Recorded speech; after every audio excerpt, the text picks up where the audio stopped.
እንግዲህ ዛሬ ደግሞ ሩታ ፍቅርን አሳገትኳት እያለች ነው የምትመጣ። ወደል ወደል ጠብደል ጠብደል ጎረምሳ ስራ የፈታል አዲስ አበባ ቁጭ ብሎ ምን ልስራ የሚል ሌባ ሌባ እነሱን ሰብስባ መታ እንግዲህ ፍቅርን አሳገትኳት አስያዝኳት ከባሌ ራስ ውረድ እያለች እንግዲህ ወይ ፍቅር ለአንድ ሳምንት ትጠፋለች ወይ ትታገታለች ምናምን እንደዛ አይነት ድራማ አለ ማለት ነው። ትናንትና ሩታና ፍቅር እየፈከሩ ነበር እና አብርሽ ደግሞ የሚፈልገው ያው ራሱ ዩቲዩብን መስራት ምናምን ነው እንጂ ለፍቅር አይጨነቅም። በነገራችን ላይ አብርሽ ሩታ ምንም ነገር እንድትሆን አይፈልግም። ምንም ነገር ኢቭን ድራማ ላይ ራሱ የሆነ ሩታን የሚጎዳ ነገር እንድትሰራ አይፈልግም እና ለልጁ ስለሚፈልጋት ማለት ነው። አሁን አብርሽን ፍቅርን ሄርሜላን ሩታን አቅርባችሁ የሆነ የሚጎዳ ነገር የትኛዋን ሴት ልጉዳት ብትሉት በቃ ምረጥ ቢባል ሩታን ነው የሚመርጥ። ይህን እወቁ ሁልሽም ማለት ነው። ከዛ ውጭ ግን ፍቅር ያው ለስራ እንደመጣሽ በደንብ ሁላችሁም ታውቃላችሁ፣ እኛም እናውቃለን። ግን ደግሞ ፍቅርዬ ስራ ስትሰሪ በጣም ተጠንቀቂ፣ በጣም ጥንቃቄ አድርጊ። አንደኛ ነገር ሄርሜላ ስራ ተብላ ስትመጣ እነ ሩታና እነ አብርሽ ቻናል ላይ በጣም የሰራችው ስራ ምንድን ነው? ሩታን ማስጠላት ውስጥ ነው የገባቸው። ይሄ ስራ ተብሎ የተጀመረ ነገር ሩታን በጣም ብዙ የሚወዷት ሰዎች ነበሩ፣ እነሱን አሳጠታታለች። አሁንም ፍቅር አንቺ እዚህ ድራማ ውስጥ ስትገቢ ትናንትም ተናግረሸዋል። ፍቅር ምን አይነት ሰው ነሽ? እንወድሽ ነበር ጠላነሽ ትሉኛላችሁ ብለሻል። አዎ ሩታ ወይም ሄርሜላ እነሱ ጋር ስትሰሪ አንቺን የሚያስጠላ ካራክተር ሲሰጡሽ አትስሪ። እነሱ ብራቸውን እየሸቀሉ አንቺ ግን ወደፊት የነበሩሽንም ያሉሽንም አሁን የሩታ የበፊት ኦዲየንሷ ምንም የለም። በጣም ብዙ ሰው ተቀይሮ ወደ ሄርሜላ ዞሮ ሩታን ሲሰድብ የሚውል በፊት የሚያደንቋት ሲሰድቧት ይውላሉ። እና እንድንዛ አይነት አጋጣሚ እንዳይገጥምሽ ፍቅርም ወይ ሄርሜላ ወይ ሩታ አንቺ ላይ የሆነ ፋውል ሊሰሩሽ ይችላሉ። አንቺን የሆነ የሚያስጠላሽ ነገር ሊከሰትብሽ ይችላል። አሁን ሩታን ያስጠሏት እንዴት ነው በሉኝ። አንደኛ ሩታ የመጀመሪያ እንድትጠላ ያደረጋት ዳኒ ነው። ከመጀመሪያው ጀምሮ ከድሮ ጀምሮ ግን እሷ በቃ እኔ ከዳኒ ምን እንዳላት አላቅም።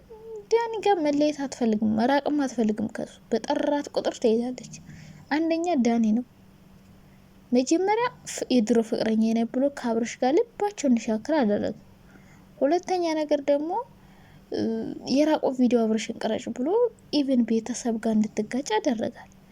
ሶስተኛ ነገር ደግሞ ሄርሜላ ሳጠፋ ጠፋች ተብሎ በተሰራው ድራማ ሄርሜላ ራሷ ናት ያስጠላቻት። ሄርሜላ ሁለተኛዋ ናት። ከዛ ደግሞ አብርሽ ነው። አብርሽ ደግሞ ሴት እየቀያየረ ነው ሩታን ክፉ እንድትባል ያረጋት፣ የሌላት ባህሪ እንዲወጣ ያረጋት። ሄርሜላ የሰራችው ስራ ብዙ ሩታን እንዲያስጠሏት የሚያደርጉ ነገሮችን ትሰራለች። ያኔ ምንም ሳትሆን ጠፋች። ጠፍታ መጣችና አረገዝኳለች። የታለ ልጁ? የታለ? ይሄ ሴራ ምንድን ነው? ሩታን ለማስጠላት አብርሽን ከሷ ጋር ለማድረግ አብርሽ ሊመለስ ነው ብላ ስለፈራሽ ነው ነገር ያደረገችው። እና ፍቅርም እንደዚህ አይነት ፋውል እንዳይሰሩሽ ተጠንቀቂ።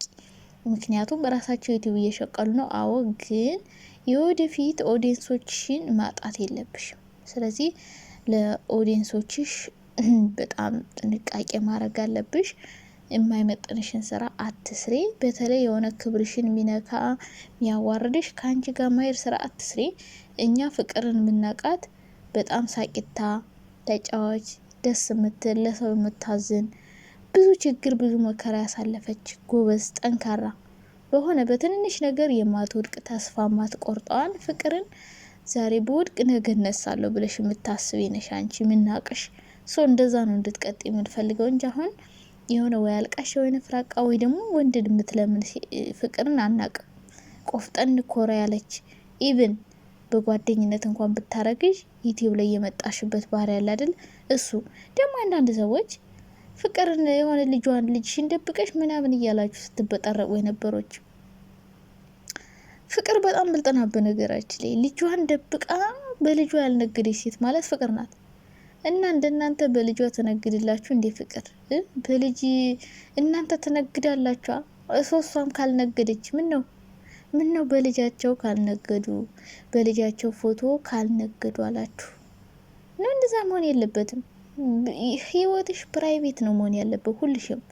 በልጇ ፎቶ ካልነገደች ብላችሁ ልጇን ደብቃ ምናምን እያላችሁ የምትበጠረቁ ሰዎች ይህኔ ልጃቸውን አምጥተው ቢሆን ስንት ተመልካች ይኖራቸው ነበር። እና ፍቅርዬ በልጇ ስላልነገደች ለማሸማቀቃት ሞክሩ። በልጇ ምንም ንግድ አይጠበቅባትም። ሲቀጥል እሷ ልጅ ያለኝ ብላ ለእኛ ነገረችንም አልነገረችንም ምንም ያመጣልን ለውጥ የለም። እኛ የምንፈልገው እሷ ጎበዝና ጠንካራ ሆና ዩቲዩብ ላይ የምንፈልገው ምን ወደው እሷ እኮ እኛ የምንፈልገውን ስራ ነው የሰራችን። ሮማንቲክ ካፕል ምናምን እንደዛ ነበረ። ስለዚህ ፍቅርን በልጇ ለማሸማቀቅ አትሞክሩ። ምክንያቱም የምትሸማቀቅ ሴት አይደለችም። አንደኛ ብዙ ፈተና፣ ብዙ ነገር፣ ብዙ ችግር፣ ብዙ ነገሮችን ያሳለፈች ሴት ናት። ሁለተኛ ነገር ደግሞ ልጅ ምንም ያሳፍርም ያሸማቀቅም አይደለም። ደግሞ እዚህ ሶሻል ሚዲያ ላይ ማምጣት መለጠፍ ግዴታ አይደለም። በልጁ የሚነግር ሰው ነው የልጁን ፎቶ ይዞ ሁሌ ልጅ እያለ እያንከረፈፈ እየመጣ እዚህ የሚሰራው እንጂ ልጁን የሚያከበር ልጁን የሚወድ ሰው እዚህ ጋር ልጅ ይዞ እየመጣ በፎቶ ሲነግድ ምናምን የሚውል ሰው የለም።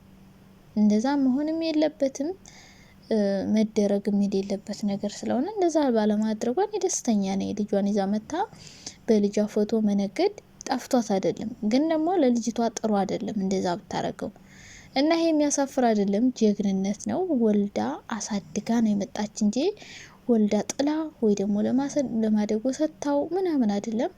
ራሷ ቀጥ ብላ ነው ያሳደገቻት። አፈር ድሜ ግጣ ዩቲዩብ ሰርታ አይዲያ ፈጥራ ክሬቲቭ ሆና ነው ያሳደገቻት እና ይሄ ሊያስደንቃት እንጂ ሊያሰድባት ወይ ሊያሸማቀቃት የሚችል ነገር አይደለም። እና ፍቅርዬ ስራሽን ስሪ፣ ግን ክብርሽን የሚያስጥል አንቺ ብዙ የሚወዱሽን ሰዎች እንድታጭ የሚያደርግ ስራ ቢሰጡሽ አትስሪ። ካራክተር አትጫወችላቸው፣ እዛው ራሳቸው ይጨማለቁበት።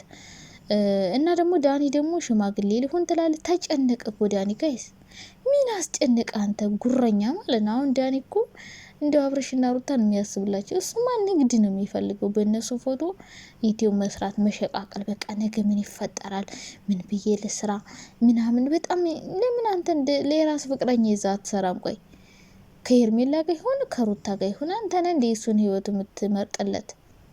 ከፍቅር ጋር ለምን ሆንክ? ፍቅር እንጠላታለሁ በአናተ ተተከል ተዘግዘቅ። ብጠላት ምን አባት አመጣለህ? ምን አባት አመጣለህ? ለሞጣ ፍቅርን ጠላችኋት አልጠላችኋት፣ ሰደባችኋት አልሰደባችኋት፣ እስከ ዛሬ ምንም ያልሆነ ሴት አሁን ምንም ልትሆን አትችልም። በጣም ጎበዝና ጠንካራ ሴት ናት። እሷን ማበረታታት ሲገባችሁ ሁላችሁ ሆይ ሆይ ሆይ። ባለፈውም እንደዚህ ነበር የጨፈጨፈው መጀመሪያ ስመጣ። አሁንም ጭፍጨፋ ላይ ናችሁ። እሷ ከሆነች ደግሞ አትሰማችሁ። ጆሮ ዳባ ልበስ ብላ ህይወቷን ትቀጥላለች። እናንተ ደግሞ ስትሳደቡ ስትጨቃጨቁ ትኖራላችሁ ማለት ነው። ተግባባን?